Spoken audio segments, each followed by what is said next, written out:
Sometimes life can feel like it's all happening at once. The pace of life is relentless. The cost of living, powering, our jobs demand overtime, our families need us. Sometimes life can feel like it's just too much to handle. There's a really good reason for all this aggression. And I promise I'll explain myself soon.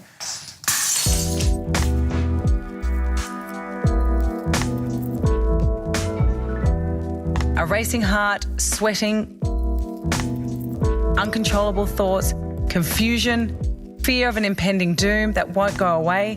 These are the symptoms of anxiety. Anxiety is the most common mental health condition suffered by Australians. Yet, as a society, we're really only just starting to talk about it. Life can be a funny thing. If you had diabetes, you'd naturally go and see a doctor. But unfortunately, when it comes to mental health, there's a big stigma around getting help. I'm someone who has grown up with a mother with depression. I've experienced anxiety and depression myself. And as a teenager, I didn't really know what to do. Anxiety disorders can be hard to diagnose. So knowing when to get help and where to get help is really important. Georgie Harmon is from Beyond Blue, an organisation dedicated to helping people understand their anxiety and other mental health conditions. A lot of people think that, they've just got to battle on through it. We know that 1 in 6 people with anxiety conditions do not seek help for 6 years or more. So you're living with this really debilitating illness and just thinking it's just you when it's actually anxiety talking. Taking an exam, running a big race, these are things that cause us stress and worry. But it's when those events pass and those thoughts of worry don't subside, and they last for weeks and weeks and weeks, that's when we say, go and talk to your GP, tell your partner, tell your friends, go and get some help. Anxiety is diagnosed when normal, anxious feelings begin to occur with inappropriate intensity and regularity. There are actually many different types of anxiety and each one has its own treatment. Hayley Venables was diagnosed with generalised anxiety disorder when she was 23 years old. When you feel anxious, it's a very, very lonely feeling because you don't want to burden anybody else. I've missed a lot of milestones with my friends, their first children, birthdays, big events in their lives because I couldn't bring myself to attend an event with a lot of people in an uncertain situation where I didn't necessarily know the place or the other people there. That was too hard for me and I couldn't really manage to get there. And so I've missed a lot of things in my life. There is no one cure for anxiety, but a family history of mental health problems can contribute. Also, personality factors like perfectionism or extreme stress, or even traumatic events can bring it on. In my young adult life, definitely leading into my diagnosis, I experienced the loss of a really good friend and I was going through quite a heavy stage of grief in my life, and that was really the big trigger for all of my symptoms to come to a head. Effective treatments for anxiety include lifestyle changes such as regular exercise and reducing stress, counselling, including cognitive behavioural therapy, which helps change your thinking patterns, online or e-therapy programs, and in some cases, medication. For me, in terms of my management, the biggest thing in my toolkit is staying physically well. I find that when I'm physically healthy, my mental health is much better. Exercise is by far the most popular remedy for anxiety there is. But I'm about to meet some people that have some very different ideas on stress relief. But it's the best method to be happy. Stop wishing for yourself to be happy. Did you know that anxiety is the most common mental health condition suffered in Australia? With over 3.5 million Aussies affected by it. And experts all agree if you're experiencing consistent anxiety, you need to seek help.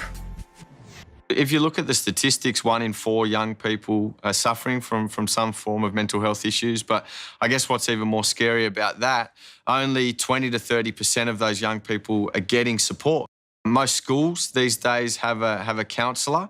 You can go to your local GP and get on a mental health care plan. They'll do an assessment. So if you reach the crisis point and you feel like there's no one else to talk to, there's helplines like Lifeline or Kids Helpline as well.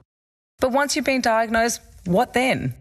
So I started experiencing anxiety when I was in year 12 in high school, and that's when I started going to therapy once a week. I just talked for an hour solid about everything that was on my mind, everything that I'd been through up until that point.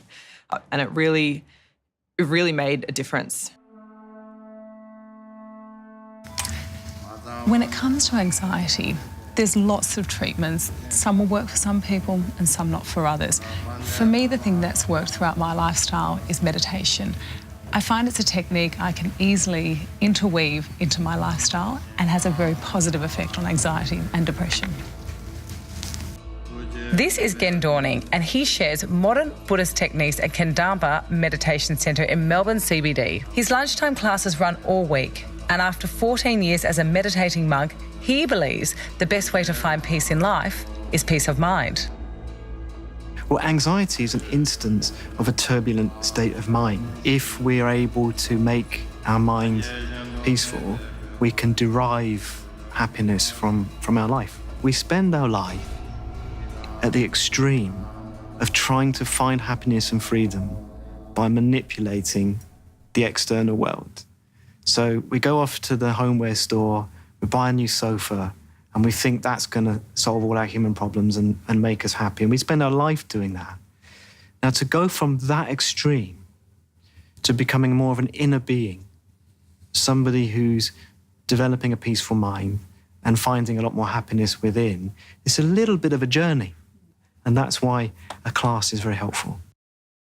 I feel on a real high, actually, for the rest of the afternoon. And especially after I've had a very stressful time, come to meditation during the day and go back and I just handle it, all just falls into place. Now, if you're not into the Zen meditation thing, then there's another kind of therapy you can try, which brings us right back to where this all started.